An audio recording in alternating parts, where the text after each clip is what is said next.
got their own take on it. But anyway, let's move on to theories because we can talk about. Yeah. We can nitpick on this all day between me and him. My big theory. Okay, for one thing, I think Rey is a Skywalker. I like that theory. I disagree with it. I'm 75% sold on that theory, but now they've got the Kenobi theory. That she's a Kenobi. And it makes a lot more sense to me because maybe she's not his daughter, but his granddaughter. Because you think, though, he had that little fling with the Queen of Mandalore. And what's she? She's the queen of the Boba Fett Spartan type people. And they are nomadic at this point. Yeah. So you're thinking what they would do is make her a Mandalore and go to train with Mandalores like Jaina did? No, she might be a Mandalore, but she has no idea what her heritage is. They never really explained what her family was. And the theory behind that is that whoever trained her, because she has some sort of knowledge of the Force. You can't tell me someone is that... You can't Jedi mind trick somebody with not having any knowledge of the Force. Yeah. Well, unless you're Jesus, which Anakin was Jesus. I wouldn't say... I would put her more along the lines of an untrained Kwisatz Haderach at this point. Still. But it's kind of like she's smart and she can put two and two together. So her reflexes and are being Force sensitive as she is, she's like Han Solo's luck, but luckier consistently. Yeah. Well, I mean, you look at episode 1 where like Anakin Skywalker was the only human to be able to run a pod right because he had to have your reflexes through the freaking roof. It's the same theory. Yeah. Like, she's just consistently luckier. So I figure at this point she's run into it enough that she kind of has a basic idea and understanding. Because remember, the Force command didn't work until the guy was standing right next to her looking her in the face. Plus, as you notice, every time she actually uses the Force, she like forces it, and then she goes, and then it works because she calms her mind. Well, yeah, because she doesn't know how. She doesn't know how to leash the steed yet. She's undisciplined. She doesn't know how to leash the steed yet, so she has to calm everything down before she can do anything. But I see her being somewhat connected, more so to Skywalker, and I really Ben? Who? Kenobi? You mean Kenobi? She connected to Kobe? Hold on. Or connected to Skywalker? I see her being more connected to Skywalker, but I really hope she's a Kenobi. Because you got to think, though, the Ewan McGregor Kenobi brought such a myth and lore to Obi-Wan Kenobi. Like, he was a beast of a Jedi. Yeah. You got to think, though, he was one of only 2 Jedi that survived. And the only one that survived beside him was Grandmaster Yoda. Granted, in Rebels and the whole aftermath, like, they were hunted down and whatnot, but he managed to elude them. Wasn't like canon? Yeah, canon. Yoda, at the time of the New Hope, Yoda and Kenobi were the only ones left alive that were actually trained Jedi. Yeah. There were some people that like walked away from the training. They dropped their flags and they bounced. I'm done. Like canon was the Padawan, right? From Rebels. Yeah, the one with like the ponytail. Yeah. Like he was Padawan, and Order 66 happened, and his master, I think, protected him, and he got away, and he gave up training as a Jedi, but he still, like, I think he was like just almost a fully fledged Jedi Knight when he dropped out. Which means he could probably pick it up again if you And Ahsoka, she carries the lightsabers because she's not a Jedi anymore, but she's trained. What is she? She's basic, almost. She's pretty much a bounty hunter at this point, but she's more comfortable with lightsabers than she is blasters. So are they gonna end up showing her in this? Or are they gonna? Ahsoka? Yeah. She died. Oh really? Yeah. Yeah, a lot of them just died. She, I think, ran into Vader. Killed a lot of them. Yeah. Vader, that's his whole point. He's like, I'm going to find you, I'm going to kill you. Because that's all he did for the 16 years before New Hope was just hunt down. Yeah. Yeah, well, I mean, that's the reason why Kylo Ren, I think that's the reason why Kylo Ren idolizes Vader. Because Vader is a symbol of order. Order and control. Another kind of, it's kind of like a theory that I had, but it's kind of like more of a recognizing like everything with this. I think they are really marketing this more towards females because when you look at all of the male characters, like male main characters versus the female main characters. You had 2 female main characters, well 3 if you count the lady with the glasses and everything. Yeah, if you count her, they were all they were stronger. They weren't as broken. Yeah. Well, even Princess Leia back in the day was strong. Han was broken. Yeah, but she was also constantly getting captured. Well, that's the whole princess mentality. Han was broken. She was captured once. Yeah. Well, Finn was like a kind of, He was- inexperienced. Finn was the one of the few guys who looked into the mouth of the beast and went, "Nah, Yeah. he said, I'm "This gonna is put a my bad best idea. Nigerian Yeah. and get the hell out of here." This is the best. This is a bad idea. I just no, Mm-hmm. no. Kylo was broken. Kylo was broken because of his Sith training. Yeah. Well, no, it's whatever Snopes told him. Snopes. But you, Snopes. but you look at Snoop. Schnops. Grandmaster Snoop. Schnops.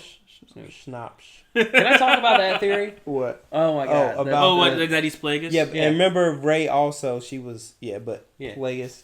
That, that one I have got the biggest hard on about because it makes so much sense to me, and it makes sense in the canon that Snoke is Plagueis, and for those who don't know, that Plagueis is Palpatine's master, and Palpatine, of course, was the Emperor, and Palpatine killed Plagueis because he wanted to learn how Plagueis mastered immortality, and he would not teach Palpatine, so he's like, you know what, I'm just going to kill you. Here's where my theory comes in, and this is what I really, really, really, really hopes to happen, because Plagueis mastered the ability to create life out of nothing but the Force.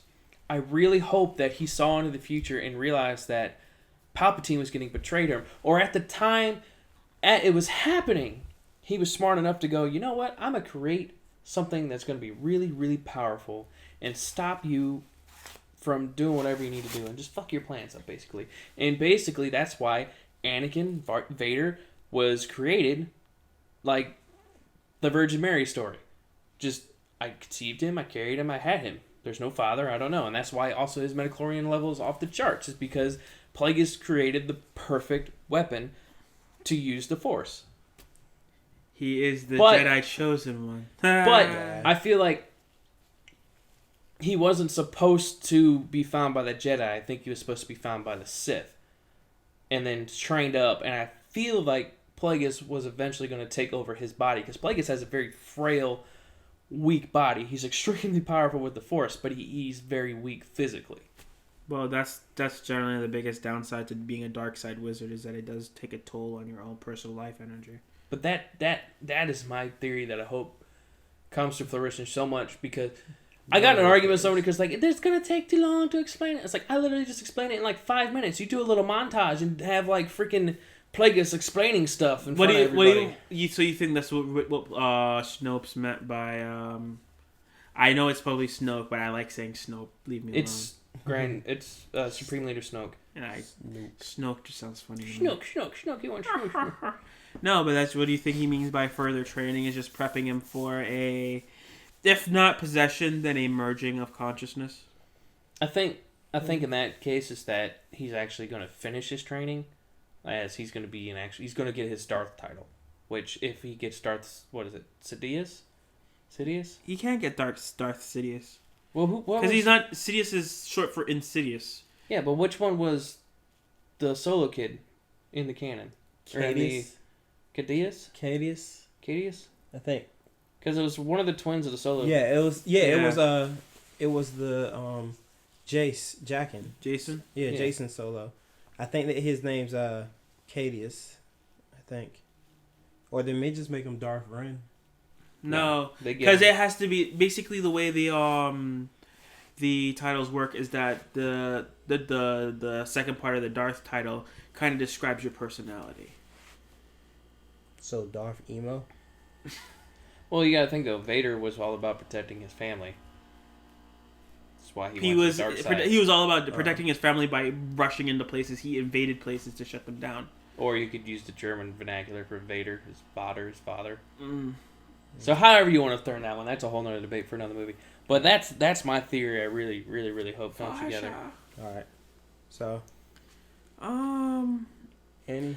Me, I kind of hope, because it's a hologram and you can never be too certain about what's on the other end of a hologram, I kind of hope it's Luke Skywalker playing like a big old double game. That would be funny. Like and he's just like, where he's like insane as fuck. So that dark side influence is still in him. Might be something that was left over by the Emperor when he struck him with that Force lightning years ago. But that influence is still in him, and it comes out that way, which is the reason why he bounced out the way he did, because he recognized years ago that he was just losing it, and so he wanted to hide himself away before he could do too much damage. I really hope mystery box. I really, really hope when we see Luke Skywalker actually engage in some sort of lightsaber combat, he's more badass than Yoda. No. I mean, you gotta remember though. Luke Yoda never was, like, the formally best. finished his training. Yeah, but you gotta think though. All he's been doing for like 30 plus years is he's been talking with Force ghosts. He's been so he's honing his ability, but that still doesn't make up for actual practice. Yeah. Who is he going to practice against? There is nobody. He can go, and they have proved this in the canon that he knows what tree creates that weird Force vision. The one on Dagobah that he saw Vader. He actually gave, that's a whole nother canon thing, the Poe's parents. He gave one to Poe's parents. We'll get into that one later. But I feel like he has found, or he has grown a tree somewhere on that little island escape, or somewhere on that planet, that he can go in there and fight, or train against Darkseid, or wherever he needs to do. Plus, you also got to remember, though, he is trained enough, or he is knowledgeable enough in the Force to actually use the Force Ghost, or actually communicate with the Force Ghost. ObiWan, who hopefully when they show him now, it's Ewan McGregor, because what was it? Sir Guinness died. Yeah. So I hope. Sir Guinness hated freaking Star Wars anyway, apparently. Yeah, but he was old school. But hopefully it's just Ewan McGregor just sitting there like, what did you learn? And then of course Yoda, and then Anakin is supposed to be in there. Yeah. Hayden Christensen, but he really doesn't want to come back. Well, yeah, because I'm pretty sure 10 years of just hate mail. Yeah. Well, that, and he just kind of like, I don't feel like I deserve to be as famous as I am because I feel like it was handed to me. Yeah, and that's playing it down. Yeah, but still though, but you get, and plus, that doesn't mean like he couldn't contact or reach out to other Jedi. Like he might very well have been able to reach out to Mace Windu. True. Or any other really high level Jedi. No, but at the third one, it's not every Jedi knows that, because in the third Star Wars movie, and they like, I missed it the first time, but when I watched the Annie Cheese edit, no, yeah, in Revenge of the Sith, Yoda literally goes, turns to Obi-Wan and is like, "No, I need you to go and hide this kid away. I've got some special training for you." Yeah, well, Yoda you had to train to use that technique, and Qui-Gon is the one who told Yoda how to do it. Yeah. So, and Yoda didn't have enough time to disseminate that information to a lot of Jedi. But then how does Luke know how to use it? Because Luke can talk to... Okay, Luke has a connection to Yoda via Obi-Wan, because Obi-Wan can talk to Luke directly. Yeah. I think that's how it works, is a direct connection. A direct connection enables you to be able to enables you to contact them. Yeah. It's the same way that Leia knew when Han Solo died. Yeah, but that's this feeling of the Force, though. No, that's what I'm saying. It's a direct connection. Like, the stronger the bond between master and student. Can we talk about, I want to see Luke's face when all those planets exploded? Let's talk about... You know what I'm talking about, right? Yeah. Let's talk about